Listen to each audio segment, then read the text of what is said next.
Intahe si ubuzima bwa kera wabayemwo, ahubwo intahe n'ubuzima ubu uriko urabamwo uyu munsi. Ya rero ndashobora no kwifashisha ijambo rivuga ngo kera nta bantu twarimo.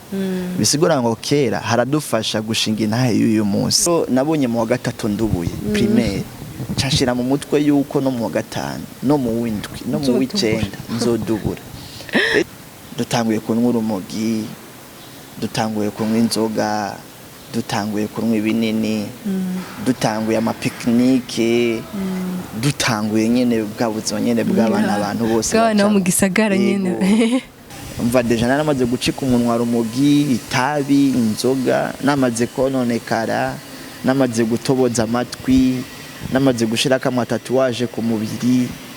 Umva harageze igihe nyene papa arampeba.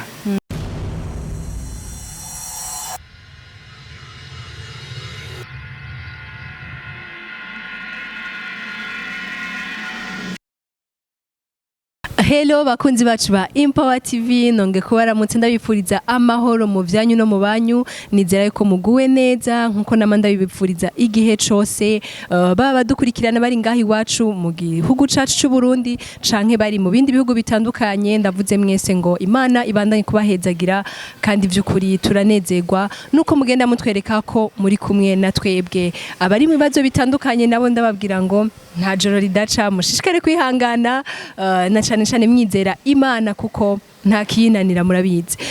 Uyu munsi rero sinajeje nyene nkuko mumbona kuri micro, nazananye n'umutumire, ariko ntitwanazananye ahubwo namusanze muhira iwabo, muhira aho novuga ngo basanzwe bakorera, sinzi arabitubwira amajambo menshi. Ndi mu kigo AUDRY kiri ngaha muri quartier ya Ngagara, nibaza yuko arabidusigurira cane. Karibu cane mutumire wacu. Ego murakoze cyane.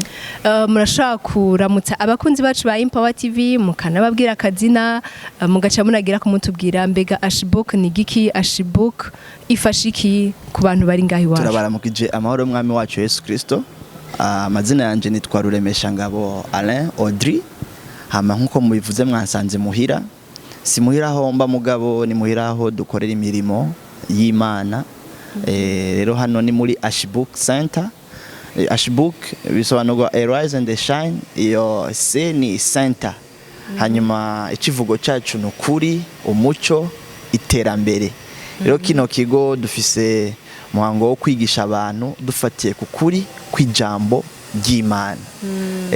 Okay, uravuze ngo ikivugo cyanyu ni ukuri, umuco, iterambere. Byumvikane yuko mwigisha abantu muri ayo makategori, kuri ayo makategori atatu. Ico ni ikivugo cyacu, umuntu wese arafise ikivugo ciwe. Okay, rero iyo tuvuze AUDRY, mbega AUDRY ishobora gufasha iki abantu? Ndimva ico civugo sinzi. Ubwa mbere na mbere si shengero. Ni kigo kijejwe gutanga inyigisho zifatiye ku kuri kw'ijambo ry'Imana. Hama tugafasha abantu muri science entrepreneuria kwiteza imbere. Hama turafasha abantu muri kwigisha abantu gukunda igihugu no kugisengera. Rero kandi turafasha no mu ijambo ry'Imana, ubwami bw'Imana, tukavuga ukuri mu bijanye n'ubwami bw'Imana. Hariho rero ama programme spécial, ama séminaire ku ma couple, ama séance ya moralisation, patriotisme, gukunda igihugu, gukundisha igihugu abantu. Hama tukigisha n'abantu ingene bashobora gutanguza umugambi wabo wo kwiteza imbere. Yes, murakoze cyane Audrey. Mbega ayo ma service yanyu mutanga umuntu ashobora kuyaronka ngaha icambere ku buntu canke barayarihira, bigenda gute? Ni ku buntu kuko dukorana. Nukuvuga nk'ubu nkeneye kwiga je bije no gukunda igihugu, canza ngaha nkiga. Ku wa kabiri imisi yose guhera isaha 10 tuba dutanguye inyigisho zo kwigisha abantu entrepreneuria, kwiteza imbere, gutangura imigambi yabo, gutangura ubuzi bwabo. Imisi yose ku wa kabiri. Mugabo haba harimwo umwanya wo guhimbaza no gutazira, harimwo no gusangira ijambo ry'ubwami bw'Imana. Urumva murani novuga ngo ibikorwa bihakorerwa ni nka bijye byo mwishengero nyene nyezina, gusenga, kumva ijambo ry'Imana. Hanyuma muhejeje kumva ijambo ry'Imana mukiga ivyo bijanye na entrepreneur. Ofite harimwo guhimbaza, harimo gutazira. Mugabo kandi harimwo inyigisho zifatiye kuri ivyo meje kukubwira. Hama ku wa kane hariho rero izindi nyigisho. Mugabo ku wa kane wari umunsi w'amasengesho kwisonzesha gusengera igihugu aho kandi duhuye tukigishanya gukunda igihugu mbega izo nyigisho zanyu numva zitandukanye muzigisha abantu basanzwe bari muri kino kigo canyu AUDRY canke n'uwari wose ko numva umengana ibintu bijanye no muba muriko murasenga mugaca mwigiramwo mw'ijambo ry'Imana mbega uwari we wese ashobora kuba ari umumizirima ariko aratwumviriza canke umukatolika umuntu atandukanye abantu batandukanye bashobora kuza ngaha mukigana icyambere na mbere kino kigo gifatiye ko kuri kw'ijambo ry'Imana mu yandi majambo umukristo wese ahari kw'isi n'undi atari umukristo yumva ko akeneye kuza hano araza ariko hano si shengero twigisha abantu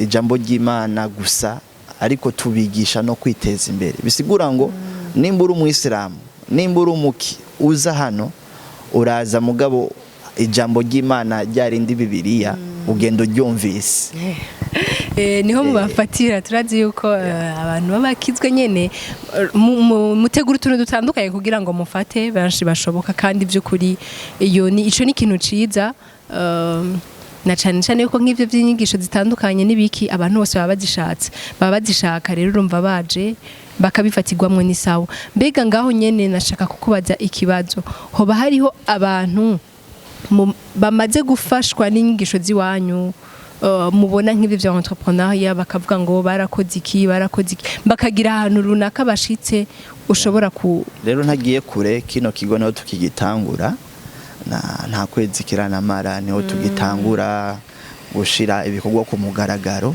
ariko twizera ko Imana idushoboje tuzofasha abene gihugu kugutahura kuri kw'ijambo ry'Imana ariko kandi no kuva mu bukene ko ari abantu bavuga Imana mugabo akaguma bakenye twifuza rero ko abantu bavuga Imana ariko kandi bafise n'agafaranga ku mufuko bamenya ati gukorera Imana nta nzara birimo gukorera Imana no kuyikoramo hagati twarajijutse mu mitwe tukamenya ko dukwiye no gukora ibikorwa byo kwiteza imbere guteza imbere imiryango guteza imbere igihugu Okay, numva urumva muracari bashasha nta mikangara muri aramura kujya mpora numva mu Kirundi mugani vuba nizera yuko tuzobimenyeshwa nka Empower TV nimbara bazoba muzo mwaramuye tukamenyeshwa kugira na cyane kumva ko ari Empower turi empowering turarabana cyane kubijanye n'ivyo abantu biyungunganya urumva yuko nkaho muzo bamwigishije byo babyiza cyane tubamenye tukanababaza tukumva ko hari ikintu runaka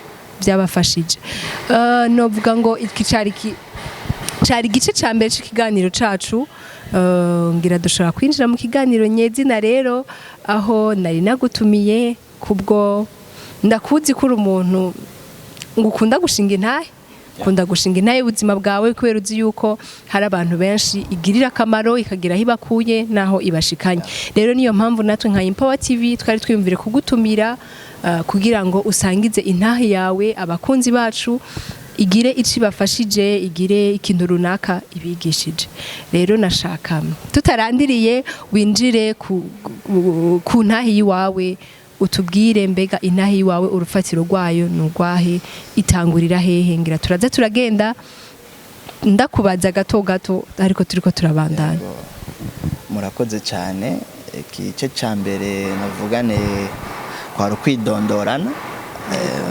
nkavugana aho mwari musanze kuko urabona ko n'ikibanza gisa nkaho umengo ni shengero mugabo nababwiye ko atari shengero rero hano niho nsanzwe nkorera imirimo muri no misi ndetse no mu misi iza ndavyizera ko Imana ishoboje ariho nzoguma ama rero kukijanye n'intahe ubundi ni kino kigoye gusigura mugabo ndashobora kuvuga akantu gatonya intahe subuzima bwa kera wabayemwo aho intahe n'ubuzima ubu uriko urabamwo uyu munsi rero ndashobora no kwifashisha ijambo rivuga ngo kera nta bantu twarimo bisigura ngo kera haradufasha gushinga intahe y'uyu munsi rero mfatiye ku buzima bwa kera navutse nk'abandi nkorera mu muryango utaruzi ibyo gusenga cyane hama haragira igihe nko ku myaka 10 y'amavuka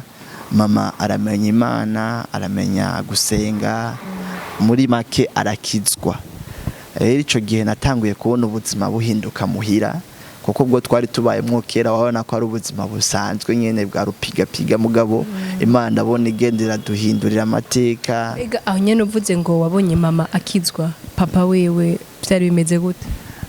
Papa sinovuga ngo yarakijijwe, yari umuntu asengera mu mwari mubayeho ku masengesho ya mama. Iyo mpinduka yose, izo mpinduka mwazibona kubera mama? Ego hari umuco wari umaze gushika mu rugo iwacu kubera mama. Yari amaze kumenya icyo ari cyo agakiza. Rero mama amaze gukizwa niho nariko ndabwira ko ubuzima bwacu bwahindutse muhira, ndabona ko hari ikintu cyahindutse kubera mama ko yakijijwe. Ico gihe ishengero yashengeramwo hariho uwundi muntu novuga nti abakozi bo mu nzu, yari umuyaya yaje muhira gukora muhira kubera mama. Hanyuma nari ngeze mu mwaka wa 5 nanarishizemo umutwe yuko imyaka yose impère no bivuga gute, imyaka yose 1 3 5 ntegerezwa kudubura. Ibiharuro byose bitagabugwa na kabiri. Bitagabugwa na kabiri. Nanashize mu mutwe ko nshobora kudubura muri iryo shuri. Aho nyine dufatiye kuri ako kantu wari washize mu mutwe, amashure yose navuga ngo ibiharuro byayo bitagabugwa na kabiri kuzodubura.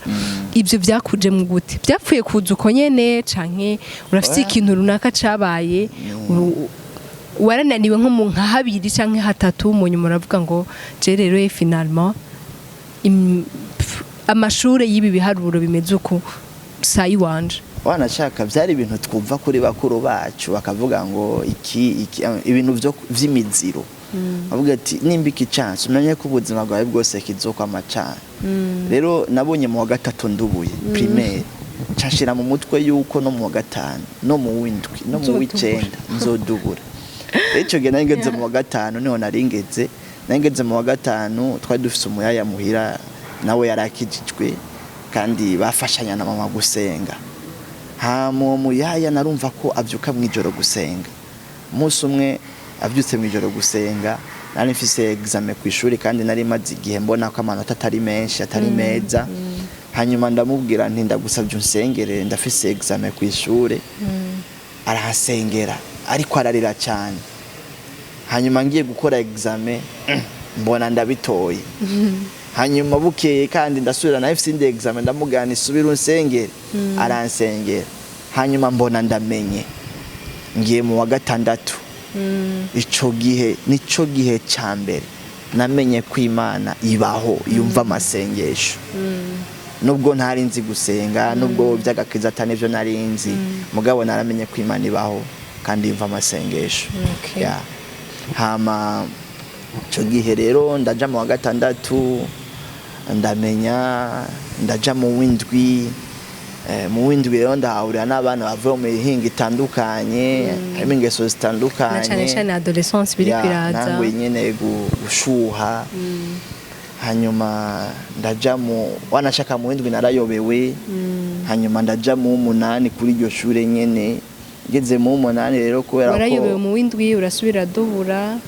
Nadubuye urasubira mu mwaka w'indwi. Yego. Hama ngeze mu 8 gushuha byari byabaye byinshi. Dutanguye kunywa urumogi, dutanguye kunywa inzoga, dutanguye kunywa ibinini, dutanguye amapicnique, dutanguye nyene bwa buzima nyene bw'abana abantu bose bw'abana bo mu gisagara nyene. Hanyuma birashika ndayoberwa mu 8 cyari gitangaza uko kandi urumva n'ishuri ligabura na kabiri. Yego birashika ndayoberwa. Hamaze kuyoberwa nari nsanzwe nkunda football kandi narakenera ishuri. Narakenera ishuri. Hanyuma jewe ndaja kwisabira ikibanza barakinyima ku ishuri. Papa ndamubwira sabira ikibanza aranka kuko deja yari yamaze kunkura kwa maboko, yavuga ati umwana ntashobotse iki. Nkubitwa cyane, mbabazwa cyane ku buryo papa ntiyanyihanganira. Kubera ibyo bintu byose harimo nta muvyeyi yopfa kwihanganira ibintu nk'ibyo. Umva deja naramaze gucika umunwa rumogi, itabi, inzoga, namaze kononekara, namaze gutoboza amatwi, namaze gushiraka amatatuwaje ku mubiri. Umva harageze igihe nyene papa arampeba. ku buryo ndamubwiye ivyo kwiga yabona ko ndiko ndamusesaguza. Ico gihe rero yanse kunsabira ishure jeca ndiyungunganya ndisabira ishure muri privé. Hanyuma nishira mu w'icenda nanka kudubura mu munani. Yego cyane nisabira ishure ryo mu w'icenda. Ico gihe nibuka natanze amafaranga 5,000 gusa yo kugura bilete. Hanyuma ndayikompleta amanota. Iyo bilete yari isanzwe iriko kashe, ayo mahera na papa ntazi yo yavuye. Hanyuma naja mu w'icenda muganya aho nyene kubera urumogi, kubera itabi, kubera ubuvuayu bwo kuraraguza mu barabara kandi utabura aho uryama. Nyene nari naracitse nk'aba bandi muhora mubona bishwe n'itabi, bishwe n'inzoga nyene. Nta n'ibiro nari nifitiye. Hanyuma mu w'icenda rero umva ndiko ndiga muri privé ndayobegwa. Ariko nyobegwa ntahejeje. Mwende majambo banyirukanye bamara voie définitif. En plus muri privé imagine baranyirukana bamara voie définitif. Cyakurikiye n'igiki nuko naciye nja mwibarabara. Aho urahevye umwaka w'icenda barakwirukanye ucuja mwibarabara. Canja mwibarabara uva muhira. Ego muga nkiri muri iryo barabara nyene papa niho yaciye apfa cangaruka muhira. Numva nza mukiriyo ngaruka muhira kuko urumva umwenemi wanje byasa nkaho umenga aragiye ko niwe muntu yambangamira. Kandi aho hari naho usanga utana baba rega babandi ni ata. Hanyuma rero ngarutse muhira papa yamaze gupfa kandi ico gihe naranafashije nyene. Ikintu cyakurikiye nuko mama ntibyakunze ko ashobora kungumana kuko nari namaze kononekara. We yumva kumengo yomusabira interna. Ico gihe nari namaze kuvuga ko ntasubira kwiga enseignement général, nari nkeneye kwiga enseignement technique. Enseignement technique kugira uyige waba ufise diplome bambe waba ufise certificat mu w'icenda ikwemerera kwiga A3 cyangwa ufise certificat mu w'icumi ikwemerera kwiga A2. Muri ico gihe nta kimwe nari mfise. Jencha ndarondera andi manyanga ndondera bilete yo mu w'icenda namenye ndisimbisha nja muri A3 niga ahantu muri interna ruguru. Shitseyo sinizi nahuriwe n'abandi banyarumogi kwishuri. Ico gihe nja muri interna nari ndabishaka kuko numva kumengo noheba urumogi noheba itabi mu gihe nakiri kumwe n'aba bagenzi banje. Ariko nshitse muri interna camora n'abandi bagenzi banwa vya bindi nyene. Gusa ikintu cari kibuzeyo byari binini. Nanje binini nivyo byari byaranyononye cyane. Byumvikane ko muri ivyo biyayura mutwe wanwa hariho n'ibinini. Biyayura umutwe. Yego harimo ibinini maskesike n'ibindi nyene amarupinoro ni byinshi. Hanyuma ni birebire ibindi bivuga kugira ngo n'umuntu akurikirana no ntamenye ko yego yumve ko ari aho wavuye na cane yumve ko nawe nyene ahari Imana ishobora kuhamukura. Yego ico gihe nja muri interna ikintu ntashobora kuronkayo byari ivyo binini gusa. Ariko urumogi itabi inzoga byari bihari gusa ikintu ntashobora kuronka byari ivyo binini nivyo byari byaranyononye. Rero nshitse muri interna aho kwiga nafatanya n'abandi noneho dukora amarorerwa. Hagera igihe 3e trimestre igiye kurangira baranyirukana bamara voie définitif. Noneho ivyo amashuri ndabiheba rero ndavuga nti je biranse nta kindi nokora no gutaha muhira. Rero twari dufise n'imodoka muhira yakoranye n'akazi ka transport. Naca nitahira muri vacances nkaja kuba umukonvoyeri nkikorera imizigo. Hanyuma nkatahana amahera nkinywera akamugi nkinywera inzoga atamuntu ndinze gusaba canke ntarinze kwiba kuko ubwa mbere nariba. Hanyuma rero maze gushikino mama n'ubundi aranyinginga gusubira kwiga. Ndamubwira nti je byaranse ko niga cette fois reka ndondera amahera gusa ndabihebe. Mugarambwira ati reka tugerageze.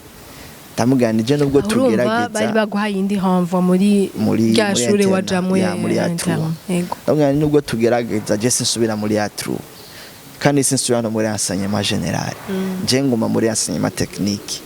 Umva ico gihe ariko ndasaba ko nja muri A2 muri enseignement technique kandi urumva wayobewe kandi umva nayobewe rero ico gihe urumva ko nta 10e khayisi mfise kugira nje muri A2 meme na A3 ntayo mpejeje kugira ngo ndonke bulletin yo gusaba ishuri muri A2 ico gihe ico nakoze naciye ndondera bulletin yo mu w'icumi kandi umva rigira gatatu ubwa mbere naho yo mu 8 ubwa kabiri ndondera yo mu w'icenda ubu ndondera yo mu w'icumi kandi narazironka facilement kuko nari mfise abagenzi babimenyereye bakabimfashamwo ca ndisimbisha rero nca muri A2 mu mwaka wa mbere enseignement technique rero ndiga premier trimestre ncana ama échec menshi cyane presque yose kandi naratrisha gose mugabo umva ntahana ama échec presque yose n'amanota make cyane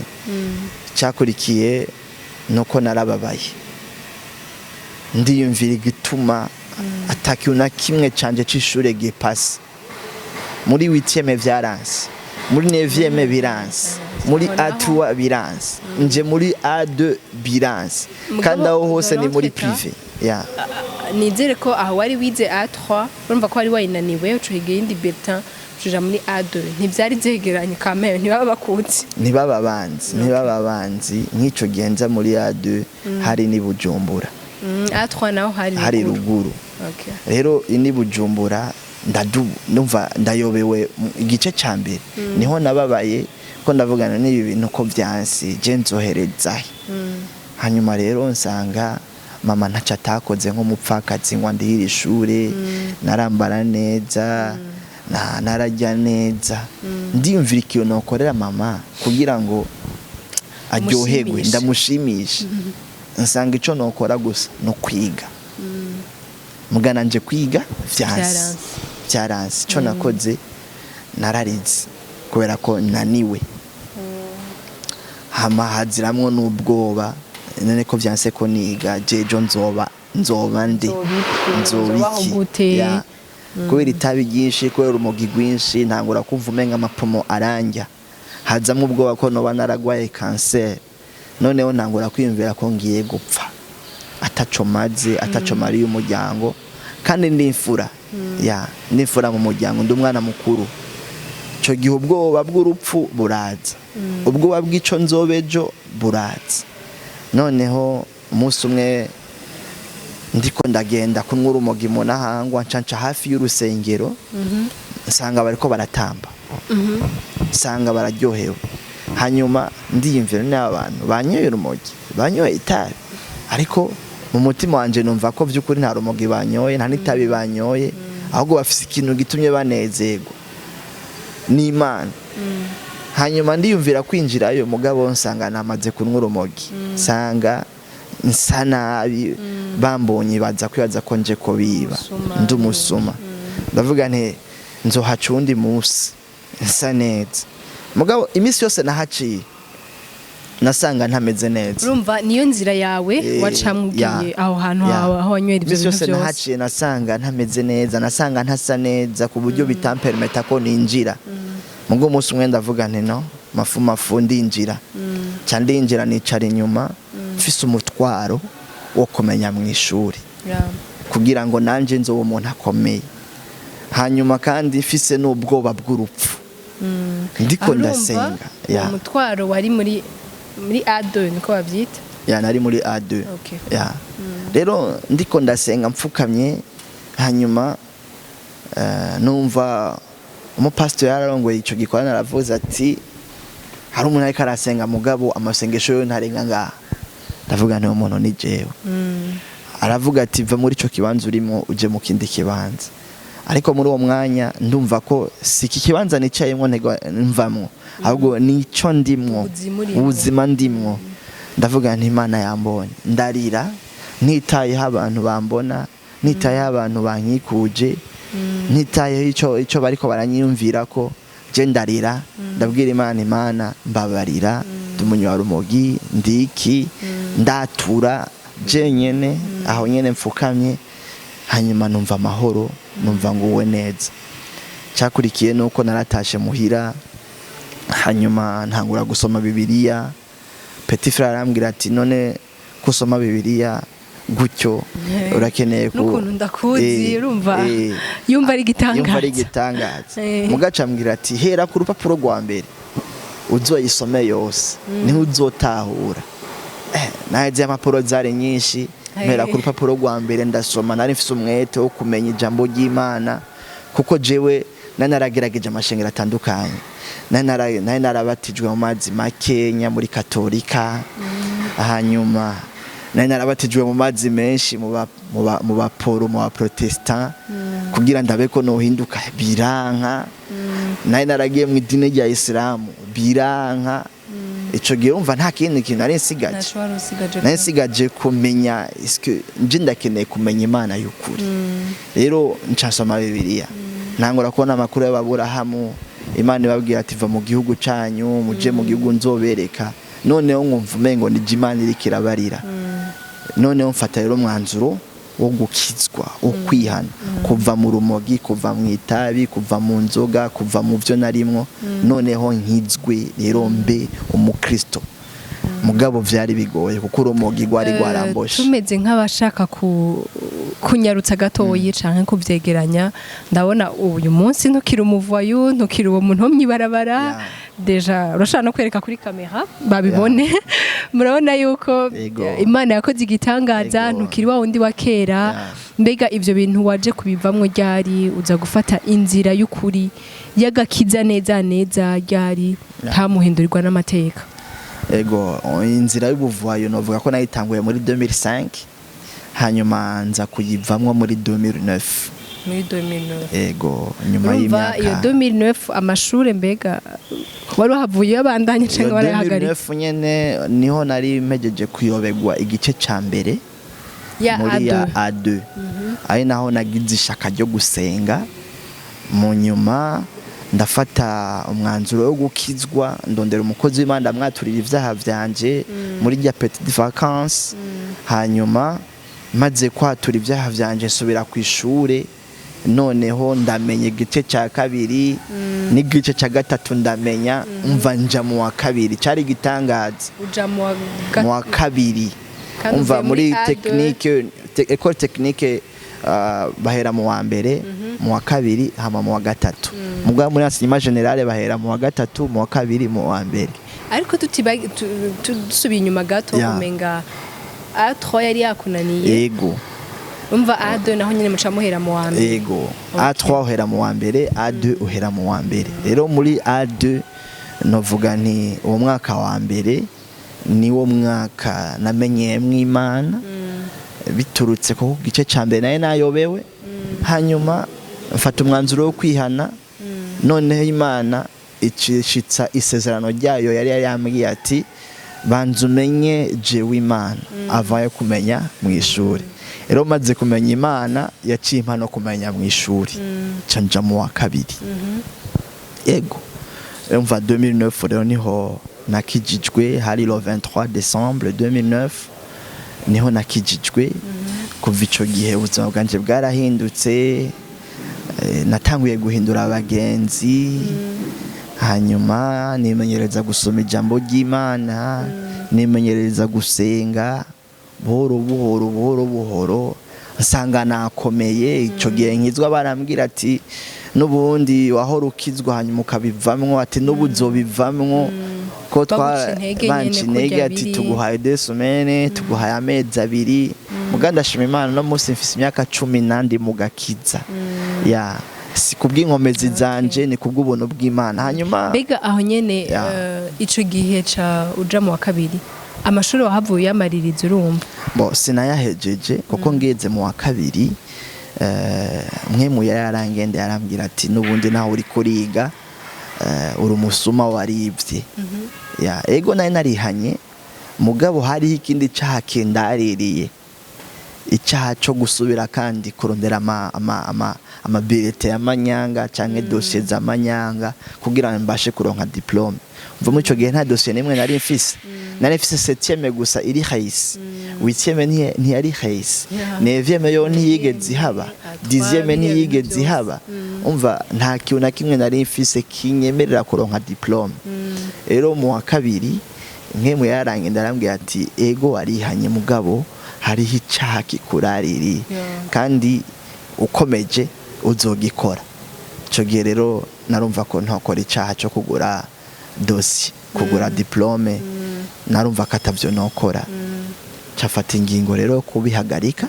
Ya mugigitangaza nuko narabihagaritse.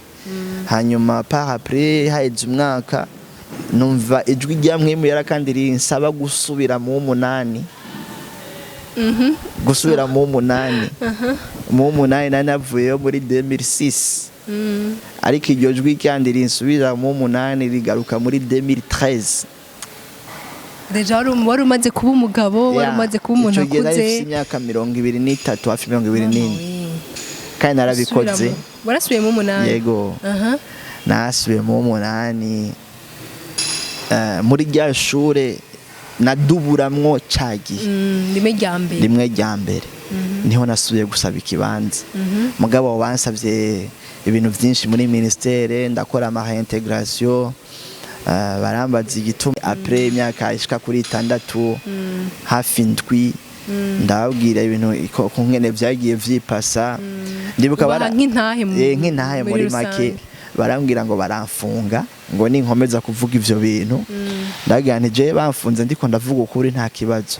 Ariko ico gihe ndibuka hari umumama yamfashije, sinibuka ico yarajejwe muri ministère ya education, arampamagara arambwira ati andika ikete, ndaryandika. Aca arambwira ati rero irikete nzori gutangira.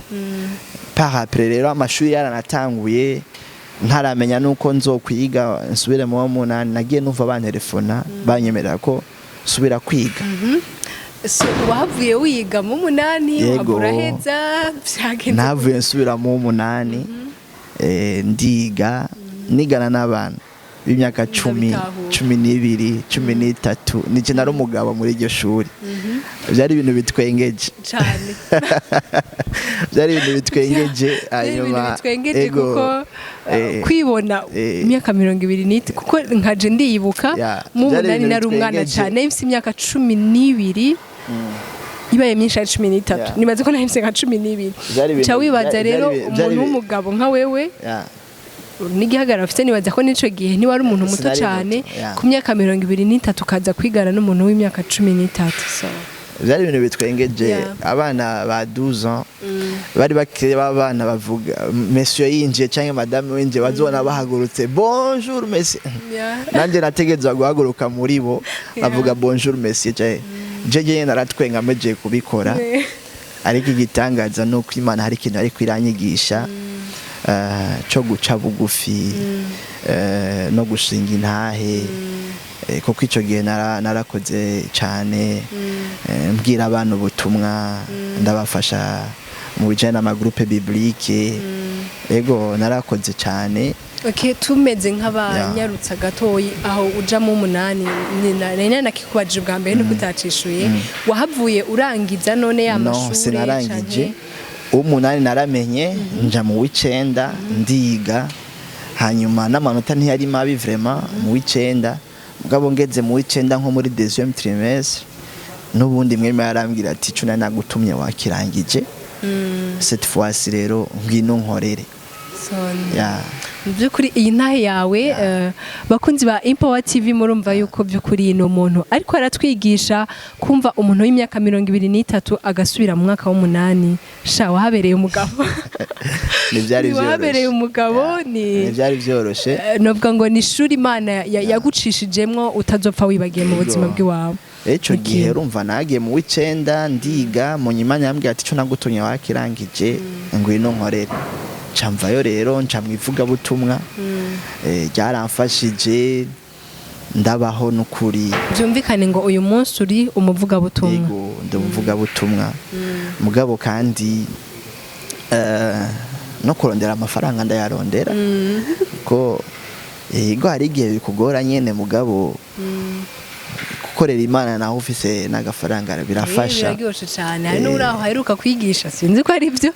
Aheruka kwigisha ngo gukorera Yesu ngo dutegerezwa ko dufite amahira. Ngo singo navuga n'umunyagwa sindavyibuka. Ngo navuga Yesu ngo ntafite amafaranga uravyumvanye.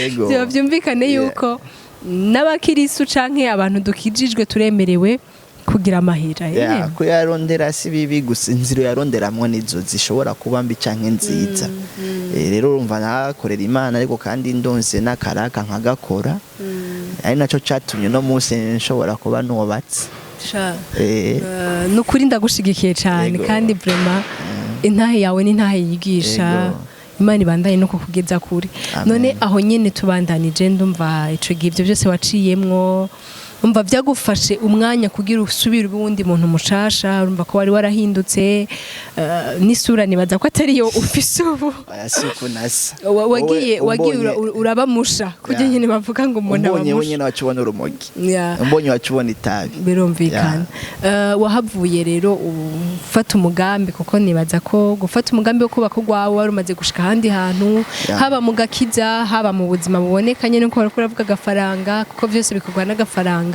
wahavuye ufata uwo mugambi wo kubaka ubwiwawe ryari nubatse ugwanje muri 2020 hari mu kwa kabiri ego le 22 février 2020 umva araheze umwaka n'igice nubatse birumvikana ego kandi byumvikana neza ko umuryango wawe intahira wuzi wose ego madame arabizi yaje ku muntu azi kahise kiwe arazi nibaza ko nagushigikira cyane cyane kuko kuvuga intahe nk'iyi ntibiba ari ibintu byoroshe rimwe na rimwe ku bantu bamwe dusaba bica ahantu henshi benshi arabizi kandi je nta nisoni bintera kuvuga kuko ndabizi aho Kristo yankuye arabizi dusa rero nk'abo baba ariko bararangiza urashobora kugira akajambo ubwiye abakunzi ba Intahe TV na cyane cyane ugwaruka kuko nibo bahura n'ivyo bintu bitandukanye ugasanga kubera imyaka ariko aja kunywa amatabi hakiri kare ariko anywa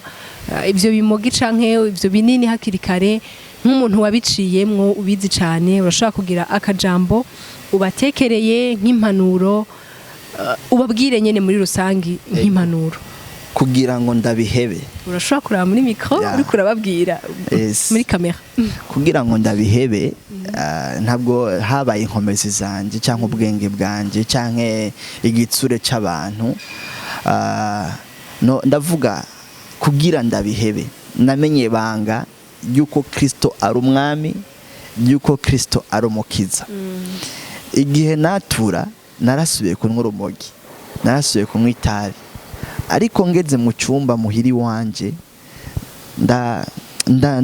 ndasobanukirwa ko Kristo n'umwami mbwira Imana nije nakiriye Kristo nk'umwami none ndakeneye aganza ubuzima bwanje mbwira Imana nakiriye Kristo nk'umukiza ndakeneye akize ubuzima bwanje iryo niryo banga namenye ryashoboye kumbohora menya ko nakiriye Kristo nk'umwami ndamubwira ko yoganza ubuzima bwanje ndamusaba ko yokiza ubuzima bwanje nayo mpamvu no munsi rero urumogi n'itabi n'inzoga bya bindi byose byanganza kera nta bushobozi bikimfise ko mfise Kristo nk'umwami nta yindi sokre niyo hari imiti ngo bagutera ngo bihebe hari amadiscipline ngo ukora mugabo atari Kristo abirimwo fin de fin urabisubiramo rero mfise icizere cyangwa mfise ivyizigiro ko nzoramiriza gushika kwiherezo ni coco nyene numva novuga nta yindi sokre nta kindi kintu nakoze nta discipline yanje nta gitsure ca mama canke cande no namenye ibanga ko Kristo ari umwami menye ibanga ko Kristo ari umukiza hanyuma nsaba Imana ko Kristo yoganza ubuzima bwanje arabikora rero kuva ico gihe mfise amahoro mfise umunezero narahindutse sinkiri wa wundi ndundi muntu mushasha kubwa Kristo kubwa Kristo nsaba rero n'urundi gwaruka rukiri mu itabi inzoga n'ibindi byaha bitandukanye kwiye ivyahase kunywa inzoga canke itabi gusa ibyaha ni byinshi biratandukanye kandi nasanze abantu bose babikora kubera ko bacitse imbohe yavyo bifuza ko bivamwo mugabo kandi ni imbohe rero umwami ni Kristo umukiza ni Kristo umwemereye ko aganza ubuzima bwawe ukamwemera ko akiza ubuzima bwawe arabigukorera niryo banga rero umuntu wese atarakira Kristo mwami n'umukiza ndamutumirira kugira iyo kugira iyo kuko nasanze n'ibintu bishoboka ko umuntu ahinduka wese akava mu vyo yararimwo akaja mu bundi buzima bushasha. Nivyo. Urakoze cyane Audrey. Yeah. Wakoze no kutwitaba, wakoze no kukanya kawe, wakoze no kubw'intahe yawe wariko uradusangiza. Ego. Yes, Imana iguhezagire ibandanye no kukwagora. Murakoze cyane. Imana ibamugisha. Bakunzi ba Inpower TV, uyu ni Audrey twari turi kumwe, nizere yuko intahe yiwe ifise by'ukuri ikintu yabigishije, na cyane cyane iyi mpanuro ahereje ko aho ariko aravuga ngo nta wundi atari Kristo yamuhinduye. Rero na wewe I repeat.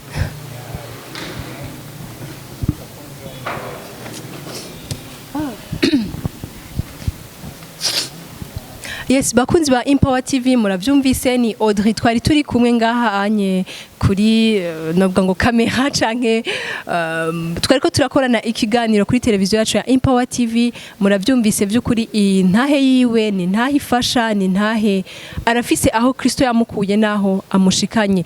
Rero nawewe ukaba ufise ibintu runaka ukirimwo, yakubwiye ngo ibanga nta rindi ni Yesu Kristo, ngo niwe yakiriye, aravuga ngo uyo ni washoboye kumuhindura. Rero nawewe by'ukuri nta kintu na kimwe atogukorera, nta atogukura, nta naho atogushikana. Rero mbandanya kubatera intege mu byo urimo byose, ndakubwira ngo arashoboye kandi ashoboye kukugirira neza.